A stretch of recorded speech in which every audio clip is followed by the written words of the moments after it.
Hello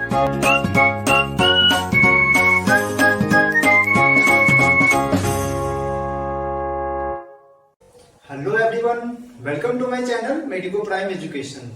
तो आज के वीडियो में हम लोग बहुत इंटरेस्टिंग टॉपिक के बारे में बात करने वाले हैं, जिसका नाम है सीवेज ट्रीटमेंट। ये एक टॉपिक है, ठीक है, क्लास 12th का, जो कि बहुत इंपॉर्टेंट है। क्वेश्चन आते हैं और जो कंफ्यूजिंग पॉइंट है वो मैंने थोड़ा लास्ट में रखा है, क्योंकि ये सारा कॉन्सेप्ट बताने के बाद मैं कंफ्यूजिंग पॉइंट बताऊंगा तो ज्यादा समझ में आएगा। ठीक है, तो सबसे पहले चलते हैं सीवेज ट्रीटमेंट का प्रोसेस। ठीक है, अब भाई साहब सीवेज ट्रीटमेंट मुझे करना है, तो सीवेज क्या होता है?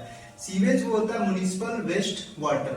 ठीक है, म्युनिसिपल वेस्ट वाटर को क्या बोलते हैं? सीवेज। जैसे कि जितना भी वेस्ट चीज हो गया, वाटर में जो भी डिजोल्व होता है वेस्ट मटेरियल, ठीक है, माइक्रोब्स हो गया, ठीक है, तो ये सब म्युनिसिपल वेस्ट वाटर में आता है, सीवेज में। ठीक है, अब चलते हैं वेस्ट क्या होता है। वेस्ट एक तो डिजोल्व या फिर अनडिजोल्व, ठीक है, दो तरह का वेस्ट होगा। अनडिजोल्व क्या होगा? जैसे कि ग्रीट वगैरह होगा, वो अनडिजोल्व होगा।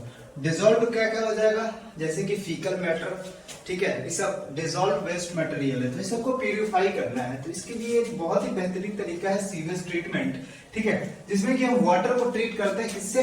हेटेरोट्रॉपिक बैक्टीरिया इसमें यूज करके, हेटेरोट्रॉपिक माइक्रोब्स को यूज करके हम लोग, जो कि नेचुरली प्रेजेंट होता है, जो वाटर में नेचुरली प्रेजेंट होता है, उसी को यूज करके हम लोग सीवेज ट्रीटमेंट चलाते हैं। ठीक है, तो सीवेज ट्रीटमेंट समझते हैं। सीवेज ट्रीटमेंट दो स्टेज में होता है। सबसे पहले प्राइमरी स्टेज है और दूसरा सेकेंडरी ट्रीटमेंट। ठीक है, तो अब देखो, अब सेकेंडरी ट्रीटमेंट क्या होता है? सिक्वेंशियल।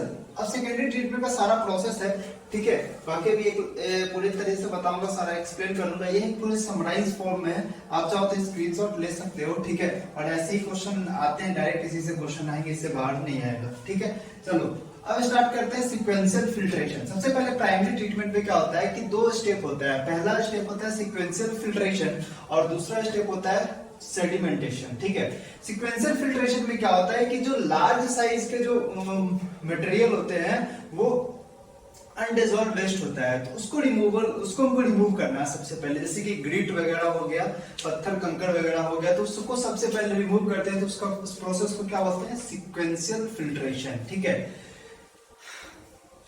सिक्वेंशियल फिल्ट्रेशन में ग्रीट नहीं यूज करते हैं, फ्लोटिंग डिब्रीज जैसे कि घास वगैरह हो गया, ये सब, ठीक है, जो कि अनडिजोल्व है, उसको डिजोल्व मतलब पानी में घुल नहीं सकता, सबसे पहले उसको निकाल देते हैं। ठीक है, डिब्रीज जो फ्लोट करता रहता है पानी में, क्या चीज होगा? पानी में तो या तो कोई चीज होगा, या तैरेगा या फिर डूब जाएगा। डूबेगा कौन? पत्थर, मतलब ग्रीट। ठीक है, तो ये चीज है यहाँ पे।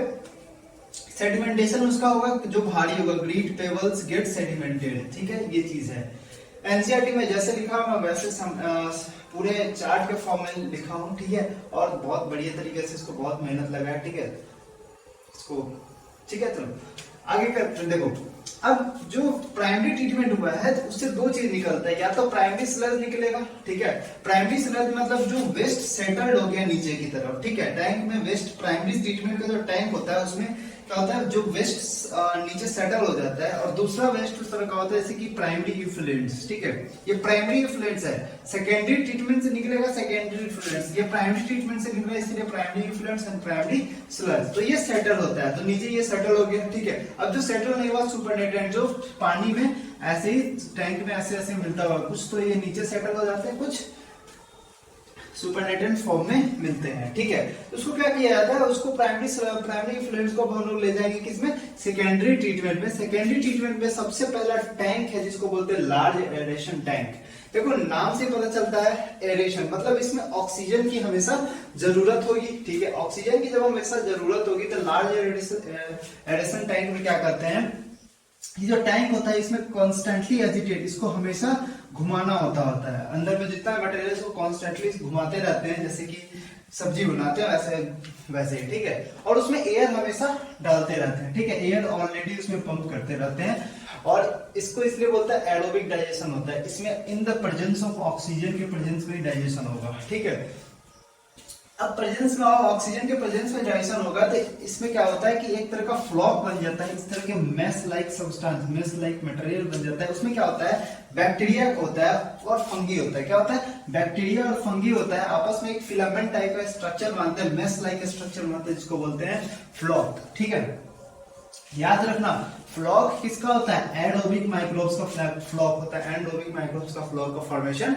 नहीं होता। बहुत इंपॉर्टेंट पॉइंट है ये यहाँ पे, ठीक है। तो यहाँ पे सब लोग कंफ्यूज होते हैं। याद रखना कि फ्लॉक एडोबिक माइक्रोब्स का जो एसोसिएशन होता है वो होता है बैक्टीरिया और फंगी का होता है। सिर्फ फंगल नहीं होता, बैक्टीरिया और फंगी दोनों के एसोसिएशन से मेस लाइक स्ट्रक्चर बनता है, जो क्या बोलते हैं, फ्लॉक बोलते हैं, ठीक है। अब जब देखो, अब तुम्हें पता होगा कि बीओडी अगर इतना ज्यादा हाई होता है, पानी का पॉल्यूशन लेवल उतना ज्यादा हाई होता है, ठीक है। तो मुझे क्या करना है कि जनरली बीओडी को कम करना है। बीओडी को कम कैसे करेंगे, ऑक्सीजन को डिमांड को बढ़ा के, ठीक है। तो इसीलिए हमें क्या करना पड़ता है, लार्ज एरेशन टैंक में दिया जाता है, कॉन्स्टेंटली एयर उसमें पास किया जाता है ताकि उसका बीओडी कम हो जाए।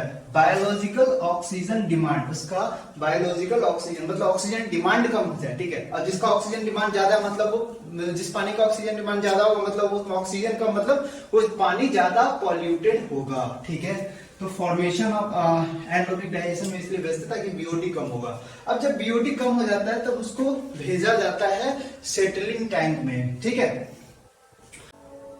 अब चलते हैं हम लोग सीवेज ट्रीटमेंट का कर रहे थे, तो वहां पे सेकेंडरी ट्रीटमेंट की बात हम लोग कर रहे थे। तो सेकेंडरी ट्रीटमेंट में हम लोग पहुंच गए थे सेटलिंग टैंक में, जहां की बीओडी कम हो गया। अब जब बीओडी कम हो गया तब आसान हो गया। अब क्या करेंगे, बीओडी कम है तो सेटलिंग टैंक में उसको भेजेंगे, ठीक है। सेटलिंग टैंक में क्या करते हैं, बैक्टीरियल फ्लक्स को क्या करते हैं, वहीं पे उसको सेडिमेंट कर देते हैं, ठीक है। अब जब उसका सेडिमेंटेशन हो जाता है तो जो प्रोडक्ट बनता है उसको बोलते हैं एक्टिवेटेड स्लज, ठीक है। एक्टिवेटेड स्लज को सेकेंडरी स्लज या सेकेंडरी इफ्लुएंट्स बोलते हैं, ठीक है। तो ये जो सेकेंडरी स्लज बचा, इसको क्या करते हैं, as a inoculum primary treatment में भेज देते हैं, जो कि लार्ज एरेशन टैंक में। लार्ज एरेशन टैंक में क्या क्या हो रहा था बताओ, लार्ज एरेशन टैंक में क्या क्या हो रहा था, एंड एरोबिक डाइजेशन हो रहा था, लार्ज अमाउंट ऑफ एयर इसमें पास करते थे, इसमें बीओडी कम करते थे, ठीक है। तो अब इनोकुलम, इसको बोलते हैं inoculum, small amount of activated sludge is pass to the large aeration tank, ठीक है। उसको क्या बोलते हैं, इनोकुलम।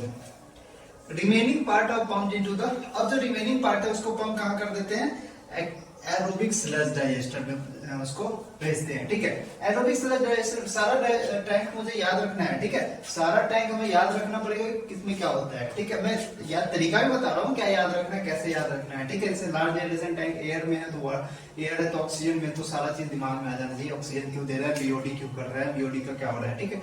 चलो, एनारोबिक स्लज डाइजेस्टर। अब देखो ये जो स्लज का फॉर्मेशन हो गया, इसको डाइजेस्ट करना है तो कहां भेजेंगे, एनारोबिक स्लज डाइजेस्टर में। ये बहुत बड़ा टैंक होता है, उससे सबसे बड़ा टैंक यही होता है, ठीक है। एरोबिक डाइजेशन इसमें होता है, ठीक है। एरोबिक स्लज डाइजेशन में एरोबिक डाइजेशन होगा और digestion of bacteria and fungi in a sludge, ठीक है। जो स्लज में बैक्टीरिया और फंगी है उसका डाइजेशन करते हैं। अब जब उसका डाइजेशन कर देते हैं, ठीक है, उसका डाइजेशन होता है, उसका काम समाप्त हो गया, ठीक है। अब देखो, अब जब डाइजेशन करते हैं तो प्रोडक्ट का क्या क्या फॉर्मेशन होता है, बहुत इंपॉर्टेंट है, ठीक है। आगे कंफ्यूजन आता है, कंफ्यूजन झटका से दूर करेंगे, ठीक है। देखो इसके मीथेन यहाँ पे फॉर्मेशन हो गया, हाइड्रोजन सल्फाइड का फॉर्मेशन हो गया, कार्बन डाइऑक्साइड का फॉर्मेशन होगा और मैन्योर का फॉर्मेशन होता है। चलो, तो अब जब ये गैस का जब फॉर्मेशन हो गया, मीथेन गैस का, ठीक है, CO2 का, मैन्योर का फॉर्मेशन हो गया, तो ये गैस क्या होता है, ये कलेक्टिवली इस गैस को क्या बोलते हैं, बायोगैस, ठीक। ये बायोगैस क्या होता है, इनफ्लेमेबल होता है, ठीक है। सोर्स, ये एनर्जी का एक सोर्स होता है, ठीक है, ताकि इसमें बहुत सारा एनर्जी इसमें यूज कर सकते हैं, मतलब निकाल सकते हैं, ठीक है। अब देखो, एनारोबिक स्लज डाइजेस्टर से जो इफ्लुएंट्स निकलता है, जो सेकेंडरी ट्रीटमेंट में भेजा जाता है, ठीक है, ये वाटर बॉडी में ये रिलीज कर दिया जाता है, जैसे कि लीवर में। अब ये टोटली प्यूरिफाइड वाटर है, ठीक है, इसको भेज दिया जाता है लीवर में, है ना। चलो, अब देखो, अब ये सारा चीज हो गया सीवेज ट्रीटमेंट का, ठीक है। एक चीज और, मैंने गलती से एक्टिवेटेड स्लज को सेकेंडरी स्लज लिख दिया, ठीक है, सेकेंडरी इफ्लुएंट, बट ये नहीं होता, ठीक है।